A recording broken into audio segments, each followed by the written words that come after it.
Hola, hola, hola, acá estamos de vuelta en La Cortada. Completamos una entrevista que nos dejó muy contentos, ¿no, Otto?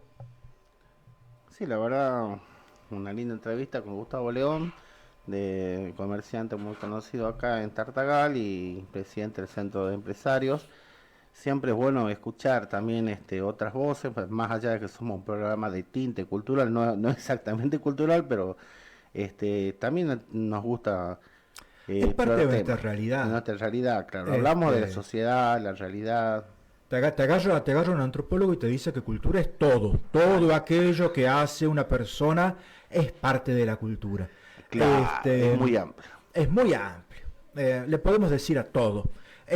¿Sabes qué? Hay una cosa que vos fíjate, ¿no? Que nos comentaba él sobre esta posibilidad de aprovechar el corredor bioceánico para que Tartagal, la zona, mejore un poco.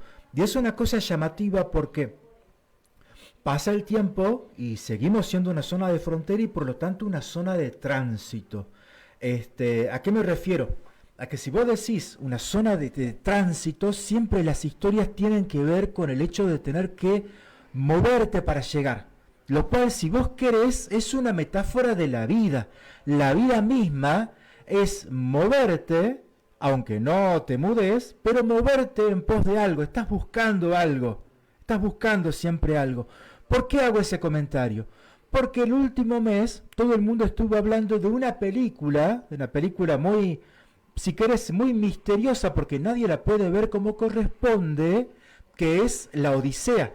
Hay un director de cine muy conocido, muy misterioso también él, Nolan, Christopher Nolan, que se hizo famoso en su momento, bueno, por sus versiones de Batman, el Caballero Oscuro, donde el Joker, el Guasón que hizo Ledger, pasó la historia, ¿sí? Ese Joker que te dice, ¿por qué tan serio? ¿Sí? Entonces, este director hizo su propia versión de La Odisea. Y el problema está en que no la puede ver nadie. ¿Por qué? Porque la hizo con unas cámaras que ya no se usan más desde los años 40, 50, ¿sí?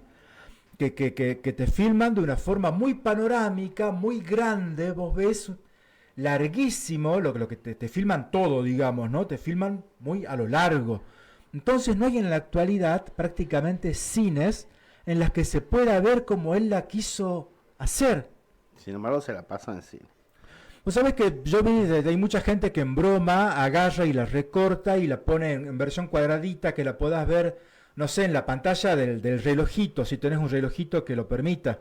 Es más que nada para bromear, como nadie la puede ver como se debe, la gente se está burlando haciendo que se la reproduzca, que se la transmita en los objetos más absurdos, ¿no? Te agarran un Nokia 1100 de esos Nokias de antes que vos jugabas la viborita y te la pasan ahí en cuadraditos blancos y negros, ¿no? Y no entendés nada, pero es divertido que alguien haga una película que nadie pueda ver. Es como me hace acordar el cine, ese cine fastuoso de Hollywood de los años 50, con esas magníficas vistas panorámicas, por ejemplo, de los western clásicos. También un poco en el cine soviético, ¿no? El cine soviético de esos tiempos, con algunas superproducciones que se hacían, este, eran pantallas muy largas, anchas, perdón. Y sí, porque tenías que verlo en toda la Unión de Repúblicas Socialistas Soviéticas, que eran dos continentes juntos. Entonces tenía que ser largo necesariamente. Este, qué divertido que una persona que hizo una película clásica de una historia muy clásica, al mismo tiempo haya hecho un- una obra que vos te quedás pensando, qué raro esto, esto pertenece a otro mundo. Casi ya ni se lo puede ver, no hay dónde verlo, no hay cómo verlo, pertenece a otro universo. Es tan clásico que vos te quedás con nostalgia por el solo hecho de que no... Bueno, imagino que ya la tienen que estar dando acá en Tartagal, me imagino, no sé. Creo que ya pasó acá, Ya pero la vieron. ya pasó. Cortada, pero la vieron. No, personalmente no fui a verla por cuestiones económicas, tenía muchas ganas de verla, Y sí, pero sí, he leído algunas críticas, pero confieso que todo lo que hace este director voy al cine a verlo. claro, claro, claro, claro. Hasta ahora, esta debe ser el primer Esta pecado, no pudiste. O sea, fuera de broma, No hay plata. no hay plata, No hay pensá, plata. ¿no? Pensá. Nosotros tenemos nuestras propias odiseas. Ponete a pensar, vos tenés acá San Martín, ¿sí? Que se pasó años preparando el ejército para pasar a para pasar la cordillera, pasa la cordillera, llega hasta Perú y después volver a Argentina le era prácticamente imposible. No podía volver a su propia patria. ¿Por qué? Porque a él le habían exigido que matase caudillos, que matase a la gente criolla que estaba en ese momento discutiendo cómo tenía que ser el país. Estaba la lucha entre unitarios y federales y le habían dicho a San Martín, venite y empezá a matar gauchos, y él no quería. Entonces, llegado el momento, ya no podía volver porque volvía para acá y lo iban a detener automáticamente. Lo estaban acusando, según ellos, de haber robado un ejército. Nosotros tenemos nuestras propias odiseas. Pensá si no, ¿sí? En que tuvimos, por ejemplo, una persona como Rosas que murió en el exilio. Pensá en que Borges murió también fuera de la patria. Pensá qué fascinante. Tenemos Gardel cantando Volver, ¿sí? Cantando la tragedia de volver, porque volvés y sos otra persona y tu casa ya no es la que era. Y murieron en un accidente en Colombia. Y murió fuera del país. Entonces, Pensaba al Papa Francisco. que no podía volver, porque si él volvía para acá, iban a aprovechar para hacer que su vuelta sea un escándalo, para que haya gente peleando, para que haya gente insultándolo. Entonces él no podía volver a tocar su terruño. Qué país raro. Nosotros tenemos también nuestras propias odiseas.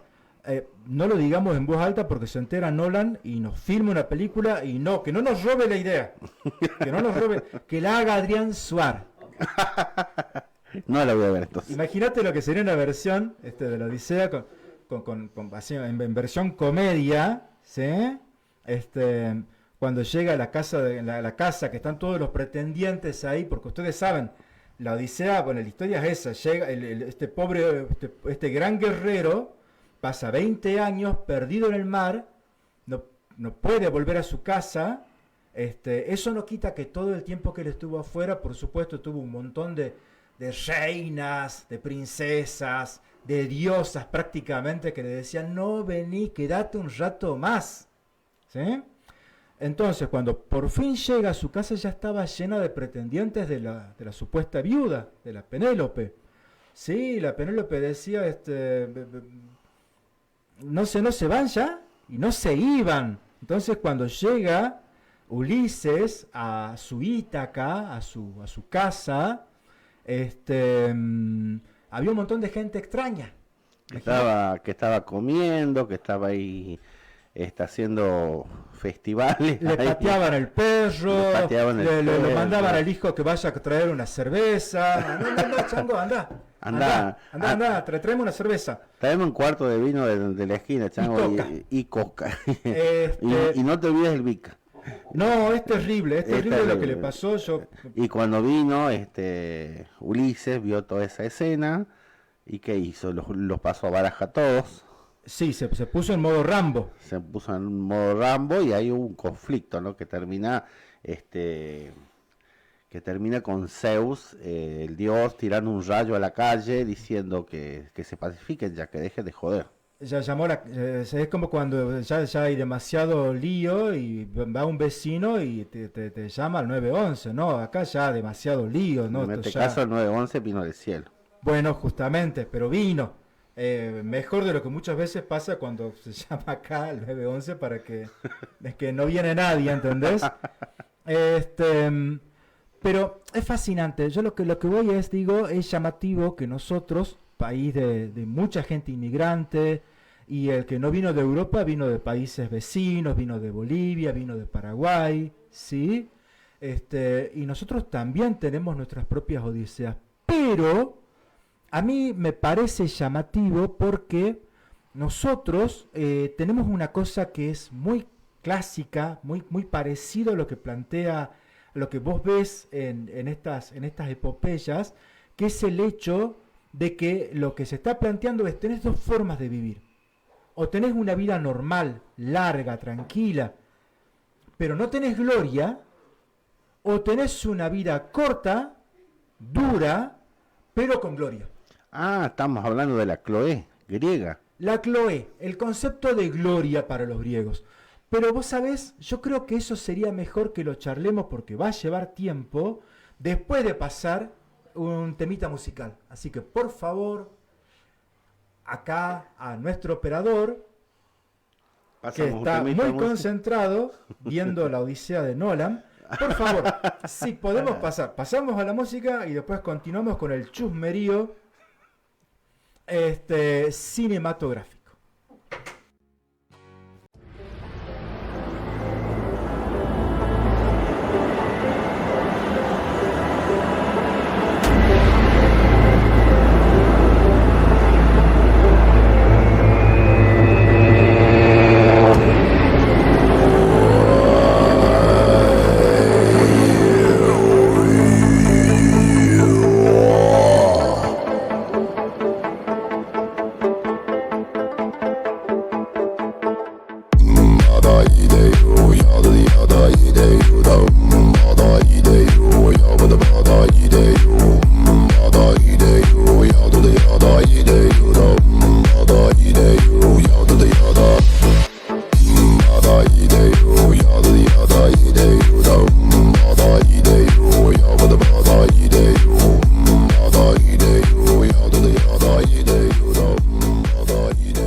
En la cortada estábamos charlando recién sobre la película esta nueva de la Odisea y sobre que nosotros también tenemos acá nuestras propias Odiseas.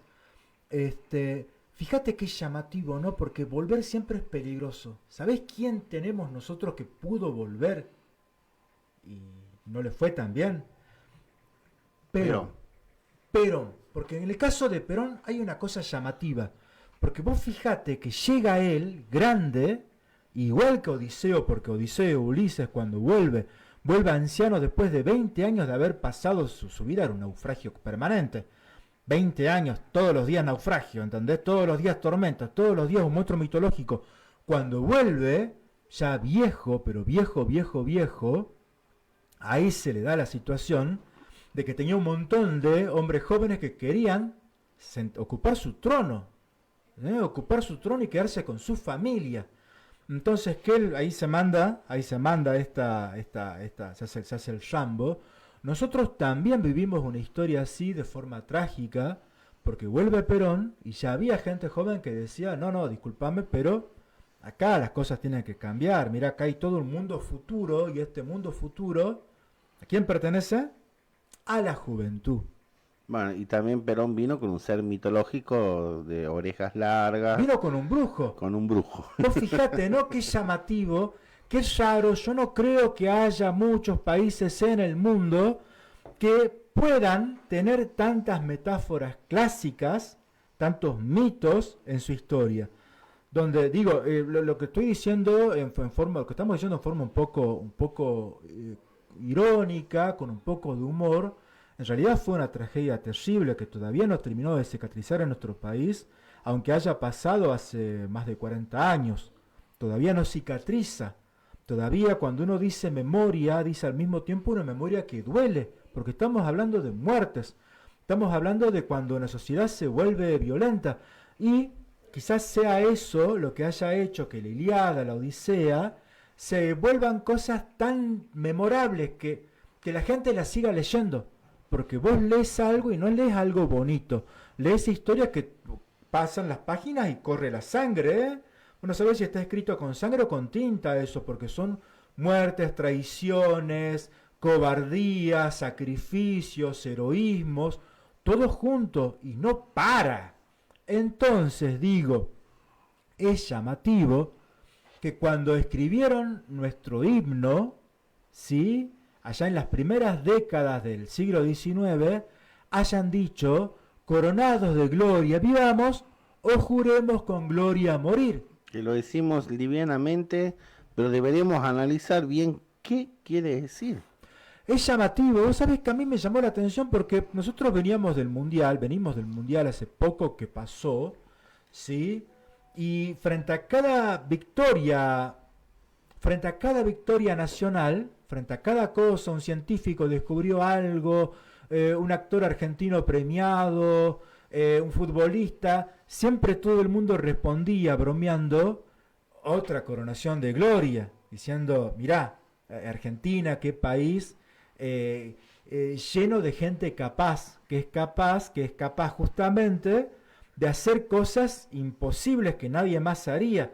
Y nos agrandamos, mira, nosotros a esta altura del partido creo que nos está odiando medio mundo, porque la verdad que nos mandamos la parte de bastantes, ¿sí? Malos porteños, es pecado colectivo, somos así como país, pero los porteños creo que nos sacan un poquito de ventaja, ¿no? En eso de agrandarse.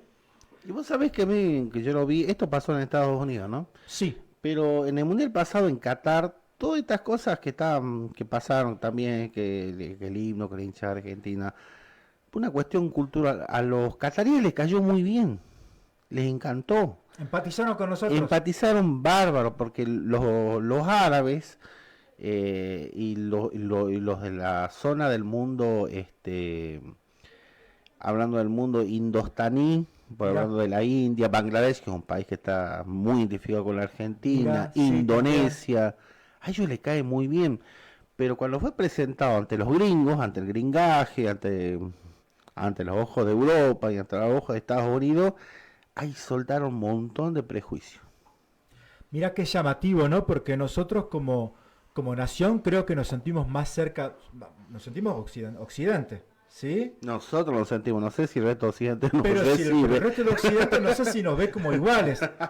¿Viste? Claro. Suboccidente. Tendríamos que considerar eso, tendríamos que ser conscientes de eso. Es más fácil que empatice con nosotros una persona de Asia, de Medio Oriente, además por pasiones, ¿no? La pasión del fútbol también la tienen ellos. También son países que tuvieron sus propias guerras de independencia. Tienen los mismos enemigos, entre comillas, o los mismos rivales, los mismos remordimientos históricos que tenemos nosotros. Y nosotros no compartiremos religión con ellos, pero tampoco compartimos mucho con Estados Unidos o Inglaterra, ¿no?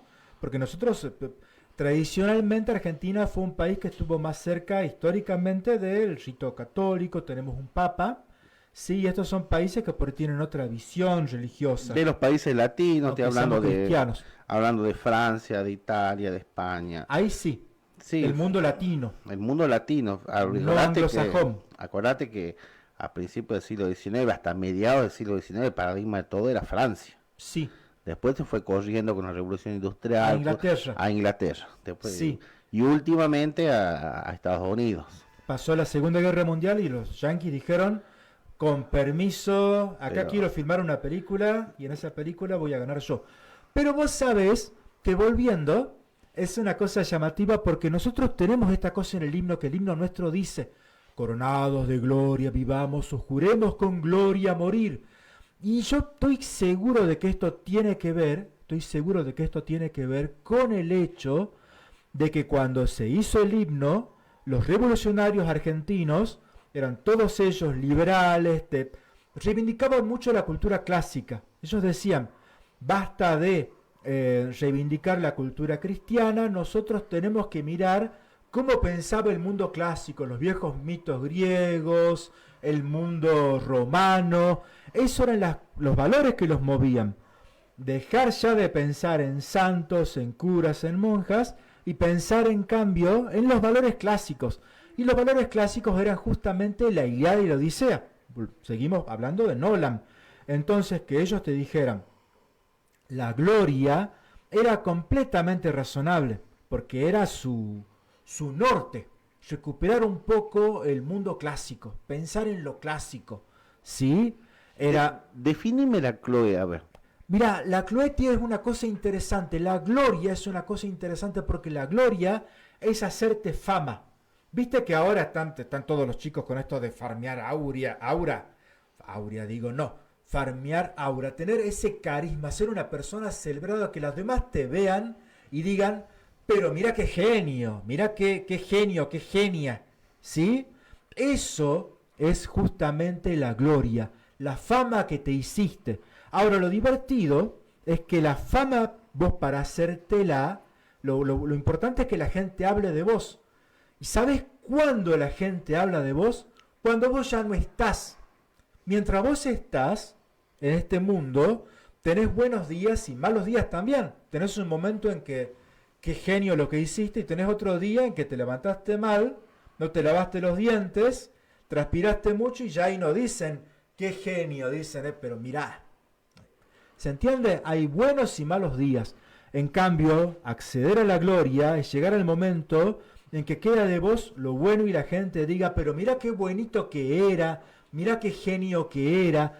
La gloria tiene que ver con el no estar. Y cuando digo no estar, digo con cuando tu vida ya pasó, cuando ya sos recuerdo. Los espartanos, a diferencia de los griegos, un poquito los atenienses, pero más que todo los espartanos, sí, tenían como un valor que no le era en el fondo muy útil como sociedad, ¿no? Ellos creían que en el arrojo en el combate, sí, era mejor morir joven, bello, con las armas resplandecientes y morir sobre el escudo, que ser un viejo y no haber muerto en batalla. Eso hizo que después de tener un ejército de alrededor de 4.000 hombres, en unos años tuvieran un ejército de 400 nomás también. Pero no era un pensamiento muy útil, pero ellos buscaban la gloria. Como muchos pueblos paganos, como muchos pueblos bárbaros. Como los vikingos, por ejemplo. Claro, los vikingos también. Vos te pones a pensar qué lindo es la gloria, y cuando te das cuenta que te tenés que morir para llegar a ella, vos decís, no sé, no sé si está tan bueno. Vuelvo mañana. No, está caro, vuelvo mañana traigo la plata, mañana voy a comprar. Y te vas y no volvés. Ahora yo le pregunto, usted me estaba comentando anoche justamente cuando estábamos, antenoche, cuando estábamos armando un poco el programa, cuando Odiseo se encuentra con Aquiles en el inframundo, Aquiles que murió por supuesto con gloria. En realidad, vos fijate que al pobre, es una cosa llamativa porque son dos obras, ¿no? Vos tenés la Ilíada, que es la guerra de Troya, ¿sí? Y tenés la Odisea, que es la historia del pobre Ulises, que después de haber terminado la guerra no puede volver. Está ahí con su barco, con sus hombres, y cuando no se los mata un monstruo, los entrega él solo a sus hombres para poder sobrevivir, ¿sí? Ustedes dos que estaban ahí medio dormidos, vayan para allá, vayan ahí en la punta del barco y díganme si llueve. Y ahí caía un monstruo y le mataba a los soldados. Entonces por eso termina solo ya pobre llegando a Ítaca, pero solo en serio, solo y viejo, no le queda ni uno. Entonces, Ilíada, la historia de la guerra, parte de la guerra, no toda tampoco. Con Aquiles como personaje más pícaro, porque hay una cosa llamativa porque uno dice estas obras que hablan del heroísmo, pero en ambas obras los protagonistas no es que sean heroicos, son pícaros. Son personas con capacidad de urdir, ¿sí? De engañar. El mismo, por ejemplo, Aquiles, que es el protagonista de la Ilíada, no confundamos Aquiles, Ilíada, Ulises, Odisea. Puedo traducirte la palabra pícaro por un término muy usado en el Chaco hace unos años. Ladino. No, eran muy pijoteros. Ah, bueno, sí, totalmente. Si los griegos hubieran escrito acá, hubieran dicho que era gente jodidita. Mejor tenerla de amigo, pero no de amigo cercano. Saludarlo de lejos, nomás porque salías un poco más pobre de lo que habías llegado después de encontrarte con estos amigos, ¿no? Entonces, ¿a qué voy? ¿Voy a qué? Estos héroes son gente con cierta picardía, con cierta malicia, con cierta suerte. Caen bien parados ellos, entonces son grandes héroes, pero hay de la gente que estaba cerca, porque suelen ser las bajas, ¿no? Las bajas incidentales. Entonces, este hombre de la Ilíada, el Aquiles que se le ocurrió hacer el caballo, muere en la guerra. Muere en la guerra y accede a esta gloria. Qué linda que es la gloria. Se murió, así de fácil.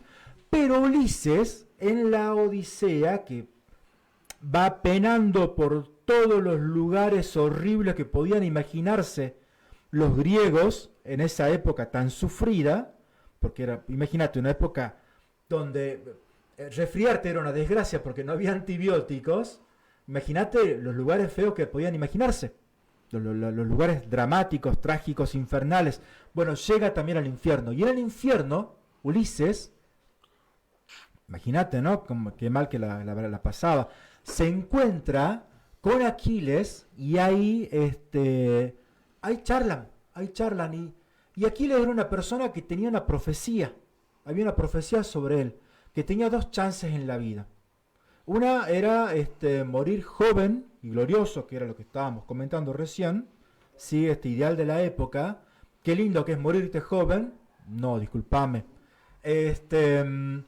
Entonces, o vivir una vida larga, pero un poco más anónima, un poco más normal, sin este privilegio de ser influencer y ser famoso y ser glorioso, pero estar muertito. Entonces, cuando se encuentran ahí Ulises y Aquiles, le dice a Aquiles, el muerto le dice, mira, yo hubiera preferido ser la persona más pobre, un campesino pobre que tenga que trabajar de sol a sol y que ese trabajo le sirva solamente para poder juntar un plato de comida para él y su familia. Hubiera preferido esa vida a vivir con gloria pero en el infierno. ¿Sí? Porque... Algunas correcciones. A ver.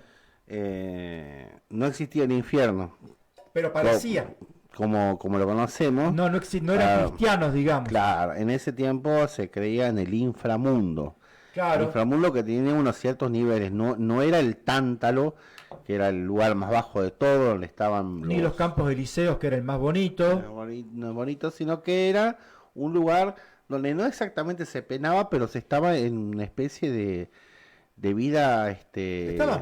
Estabas muerto, como suspendido. Que eso trae. Como suspendido en la existencia, en una forma casi de un fantasma. Exacto. O sea, vos estabas condenado a repetir eternamente lo que habías hecho en vida. Más en el Tántalo todavía, porque si los dioses en el Tántalo te mandaban ahí, sí, chao, fuiste. Era como el Kur de los sumerios, ¿no? Para los sumerios ya todo el mundo iba a la misma bolsa, ¿viste?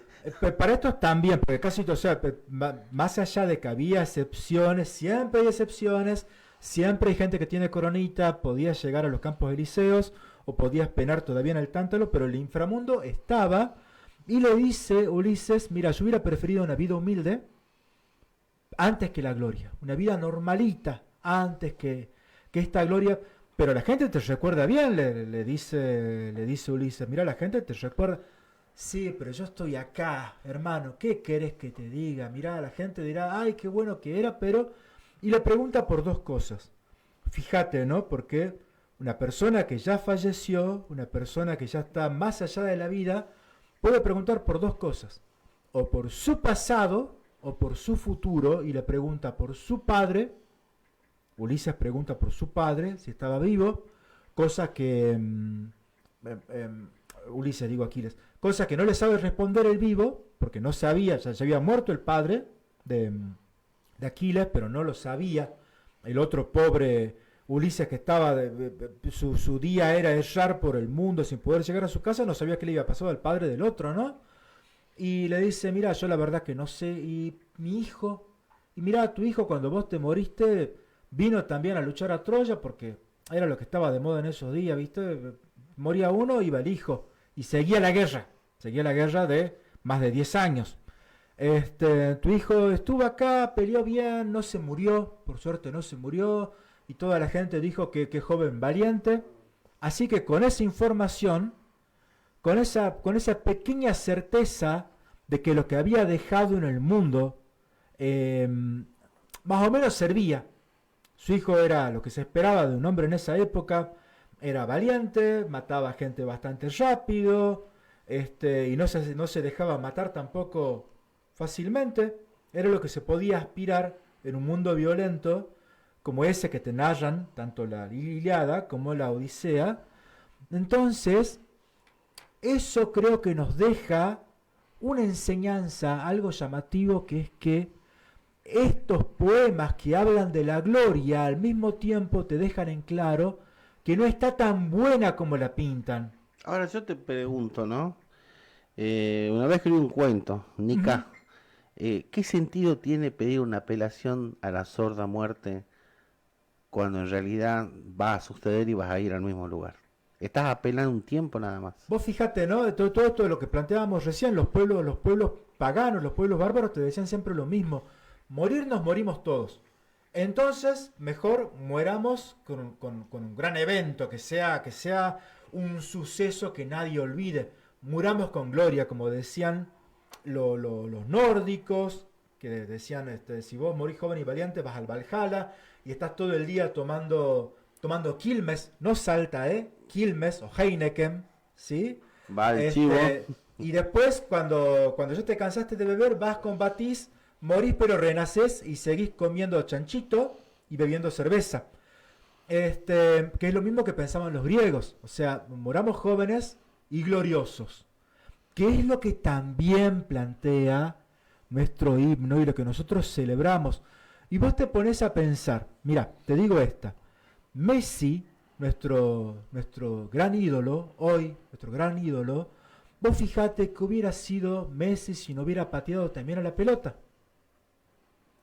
Porque él era una persona que tenía un problema hormonal y que no hubiera llegado a tener una altura normal. ¿A qué voy?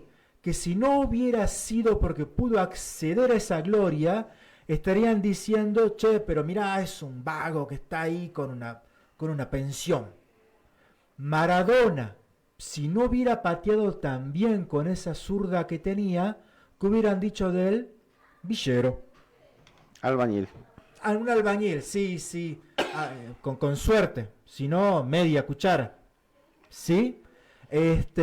Entonces, qué llamativo, porque nosotros decimos qué bien, qué gloriosos que somos capaces de ser, y al mismo tiempo te das cuenta que hay gente que estuvo jugando con la tela casi toda la vida, que su vida era ganar, porque si no ganaban, y iba a ser, no iba a ser una vida normal y anónima, sino que hubiera sido casi una no vida la que a ellos les tocaba. Hubieran sido desgraciados. Y esto que te estoy diciendo es bastante polémico, pero quizás sea así. Pensá en nuestros científicos, también ellos coronados de gloria, pero que sin embargo que están siempre entre ser desocupados y tener premios internacionales. No hay media opción para ellos, ¿sí? Porque les cortan las becas, les cortan los proyectos, y por ahí te enteras de que tienen un premio y al mismo tiempo ya están pensando si van a trabajar de taxistas, de remiseros, ¿no? Y también cómo es la capacidad, ¿no? De estas personas, de estos talentos para llevar adelante su, Su trabajo, su proeza, su ¿no? vocación, etcétera. Sí. Yo me acuerdo una anécdota, ¿no? A ver. ¿Te acuerdas era el tiempo que yo miraba televisión? Pues aclaro que no miro hace 15, 16 años ya televisión. Me harté. Pero había un periodista que se llama Mactas. ¿Lo conoces? Sí, un hombre que... Sí, sí, hablaba muy bien Mactas. Muy bien Dale. hablaba, sí, seguro. Ay, por Dios. Era muy conservador también, le voy a decir. Ajá, Dale, sí, un poquitito. Hablaba sobre Messi. Decía, Messi, dice, si no hubiera ido a Europa no hubiera sido nadie. Gracias Gracias a Europa. Gracias a Europa, gracias al No. Barcelona. Pero yo pienso, ¿no? Estas personas, Maradona, por ejemplo, Messi y tantos jugadores de fútbol que han salido, salieron de categorías inferiores de clubes, de captación, de directores, técnicos, de gente que observa talentos, de un acompañamiento de gente con Hay experiencia, todo un mundo de gente a la que le importa y trabajar el deporte. de todo un sistema de clubes que está agonizando actualmente, pero en ese tiempo estaba vivo. Sí, Porque para otros países, para practicar un deporte, tenés que tener muchísima plata. sí. Acá lo puedes hacer casi de forma gratuita o gratuita directamente, pero de ese sistema salieron estos talentos, ¿no? Lo que decía Magda ya en el colmo ya de su conservadurismo, no sé si seguirá vivo este periodista, y gorilismo también, como que Messi Sí, sí, no sí. hubiera sido nada, se hubiera quedado en Argentina. No, si hubieran quedado en Argentina, Su hubiera talento era sido, suyo. era suyo lo que necesitaba, un tratamiento médico que no lo podían cubrir, por eso fueron Porque del el país. gobierno en ese momento era un gobierno neoliberal que decía para la salud plata no hay. No hay plata, recuerdo que lo digo siempre, Gustavo. Entonces vos fijate qué llamativo eso, ¿no? Porque nosotros tenemos algunos casos acá inclusive, vos recién, pero nosotros tenemos por ejemplo el caso de San Martín. San Martín, decíamos nosotros al comienzo, tuvo también su propia odisea.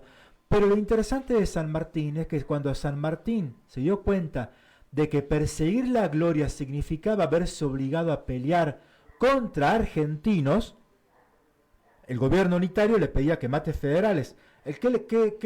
La otra que le quedaba era ponerse a matar unitarios, pero alguien tenía que matar. Él era un hombre con espada. Quedarse significaba matar a alguien. Entonces, ¿qué hizo San Martín? Dijo, pero guardate la gloria allá en el escritorio, el cuaderno de gloria, guardalo, dejarlo. Yo me voy, se fue, terminó en Francia, y desde ahí, mientras tomaba su mate, miraba qué pasaba, renegaba, por supuesto. Rosas, en su momento, se fue a Inglaterra. Artigas, de quien nosotros hablamos hace unas semanas, se fue a Paraguay.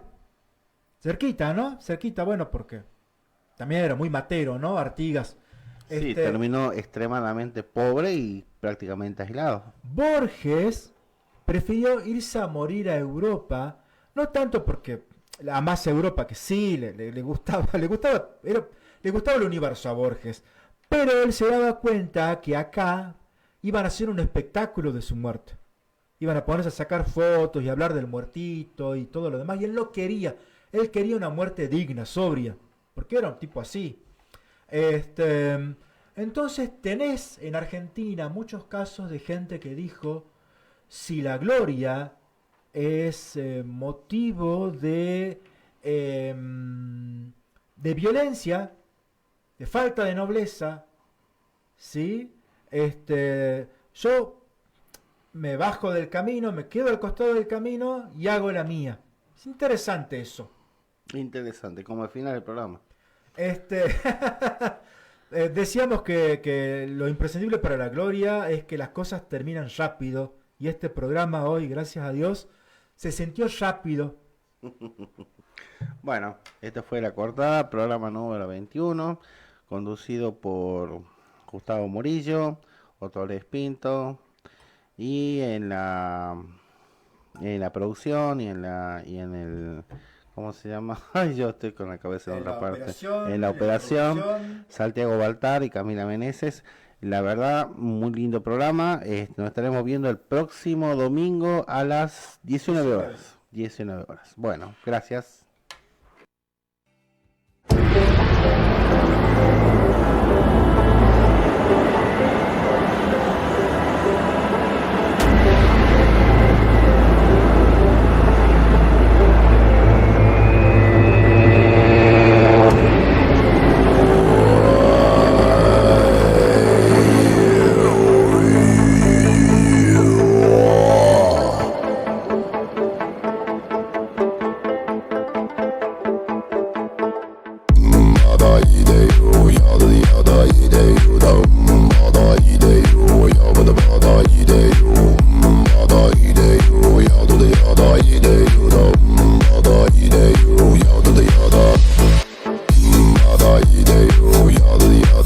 Yada